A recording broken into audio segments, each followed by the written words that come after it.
That is true. Getting sleep is very, very important. And, as an entrepreneur, as somebody is very, very busy in different aspects of life, I had to really discipline myself to create some kind of a sane schedule where I get enough sleep, because it looks so different when you are actually sleeping 7, 8 hours or whatever is enough for you and not. And sometimes if I wake up after I slept maybe 6 hours and I'm awake and I'm like, feel like I can conquer the world, great, let's do it. But I do allocate enough time in order to be rested, because that really makes a difference. Welcome to A Founder's Life. I'm your host, Leo Costetner. On this show, we dive into the real stories behind the highs and lows of entrepreneurship and how we pursue a more balanced and meaningful life along the way. This podcast is sponsored by Thankz, helping founders like us scale with reliable remote talent. Email founders@thankz.com, that's THANKZ.com, with the subject line, A Founder's Life, and you'll receive $1,000 off your first month. Now, I'm excited today to be joined by Adi Klevit. Adi, can you introduce yourself to the audience, please? Absolutely. Well, first of all, Leo, thank you for having me on the podcast. And as you said, my name is Adi Klevit. I'm the founder of Business Success Consulting Group, where we create, document, optimize, and implement processes and procedures for fast-growing companies that are lacking consistency. Excellent. And do you want to talk through a little bit about what your work journey was that led you to where you are today, and just a little more about how your typical customers look and what you're really doing for them in your current business? Sure. So I started as an industrial engineer. So process has been process improvement, process documentation, process implementation. It's something that I've worked with for my entire career. And I see the need. I saw the need. I saw the niche of entrepreneurs that need processes. They know they need processes, but they don't have the time, or they don't have the bandwidth or the know-how to actually document it. So that's where I started my current business in 2011, to provide for that need of a done-it-for-you process documentation, which of course also includes optimization, and nowadays also automation, and the most important thing, implementation, because it's one thing to document your processes and procedures, but it's another thing to make sure that they are being followed and they're being implemented and are being used. So we combine both, and we provide this done-it-for-you service. Excellent. I look forward to hearing more about that one, actually, because I've probably got a couple of customers who could use your services. Tell us a little bit about how family looks for you. So my family is my husband. My immediate family is my husband, my son, and of course I have my extended family. It's very important to me to be with my family, and we have great connections with the extended family as well. Holidays together, doing things together, visiting each other. Great balance. Perfect. And how does health look for you? And when I say health, whether that be mental health, physical health, nutrition, fitness, sleep, sort of how does health look for you? It's a point in my life where actually if you asked me that a few years ago, it wouldn't be the same answer. But now I feel like I achieved optimal health, and I'm doing great. I'm into fitness and eating healthy, taking care of myself. And I did a lot of research, a lot of learning, a lot of discovery, and I found what really works for me. So definitely doing very well in that area. Yeah, I think one of those things that entrepreneurs have a habit of doing is not getting enough sleep. But that's one of those underrated things. That is true. Getting sleep is very, very important. And, as an entrepreneur, as somebody is very, very busy in different aspects of life, I had to really discipline myself to create some kind of a sane schedule where I get enough sleep, because it looks so different when you are actually sleeping 7, 8 hours or whatever is enough for you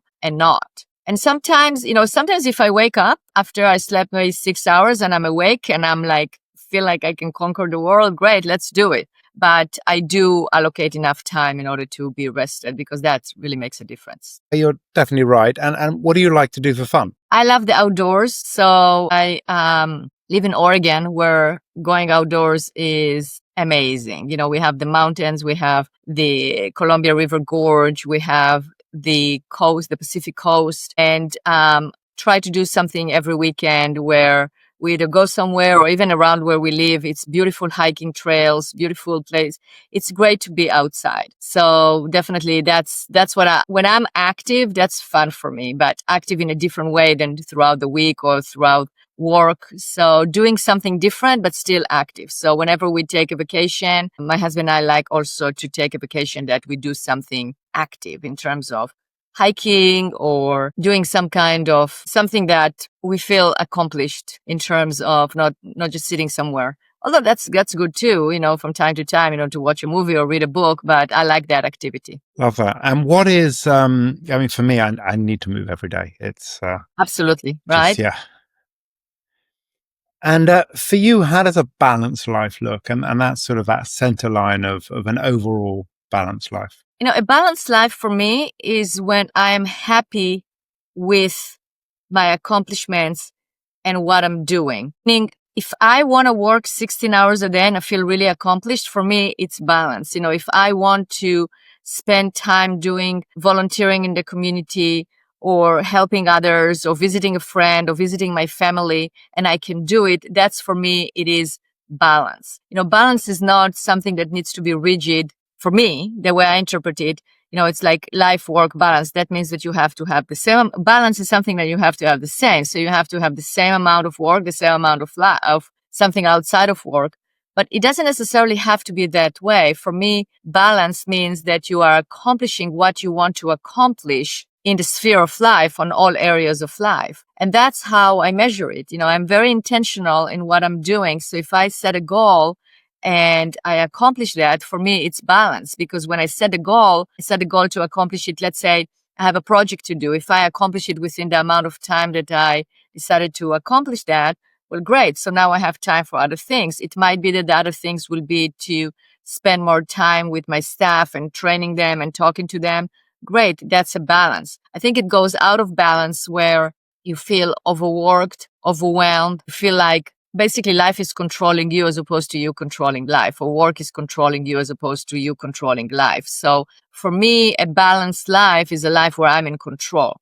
And of course, I can't be in control all the time. So I'm not a control freak, but you have to have that balance between there will be things that are unexpected and you have to prepare for it, because I think that's also where there is a lot of stress. I was just talking to one of my clients and she felt really stressed out. I said, what happened? She said, well, I had a whole list of things to do, but then this and this happened. And then I was not able to accomplish that. So I feel unaccomplished or I feel stressed. Go, okay, well, that happens. And I think having that balance between being in control, not being in control, but being back in control, that's also a definition of a balanced life. And how about pivotal moment in your life? What has been a pivotal moment for you? A pivotal moment is when I decided to open my business. And because I was working for a company, I had a very successful career, but I decided, I always had that entrepreneurial spirit. I actually had 2 businesses before, small businesses that I had, and I always hustling, always doing things, helping others and having side jobs and all that. But I decided, I really want to be an entrepreneur. I want to have my own business. And it is a pivotal moment. I'm sure, Leo, you experience the same, right? I mean, can you do it or can you not do it? And the only way to tell whether you can do it is to try and do it. And I remember that Monday morning where I woke up and I go, oh, I don't have to go to work, but I have so much work to do. And where do I start? And what do I do? And then it developed from there. And it takes a lot of, what would you say? It takes a lot of courage, right? It's very true. It takes courage, takes patience.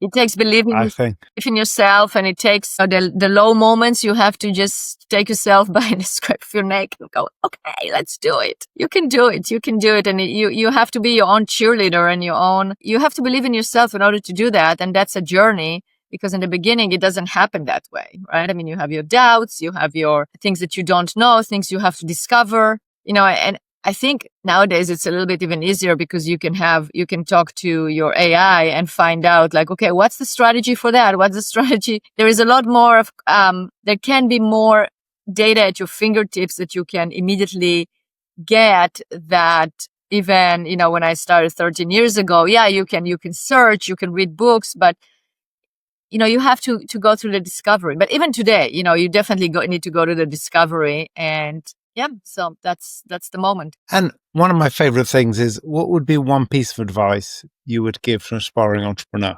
I really, the piece of advice is follow your dream and follow your purpose. And I know it sounds very airy and, people said it so many times before, but if you believe in what you're doing, you're going to be okay, because it's a drive and a purpose. And of course, you have to make sure that what you want to do, you do your market research and make sure that others want what you want to offer. But when you discover a solution to a problem and you believe in it, then you have to do all the steps that are necessary in order to get the business going. But definitely find your purpose and follow it, because that is my strongest motivation and drive. Great advice. And how can people find you? They can find me in many ways. So one of them is LinkedIn. So it's Adi Klevit. So it's ADI-KLEVIT. So I'm on LinkedIn, very active there. I have also a podcast, a System Simplified podcast. So you can find it on any podcast platform. Also, of course, our website. So it's bizsuccesscg.com. That's B-I-Z, success spelled out, CG for consultinggroup.com. And they can also go to successreplicator.com and download our ebook. Well, thank you. I think that all makes sense. And thank you for joining today. Thank you, Leo, for having me. And thank you for listening to today's episode. If you enjoyed this conversation, don't forget to subscribe to the channel, tell your friends, and leave a review.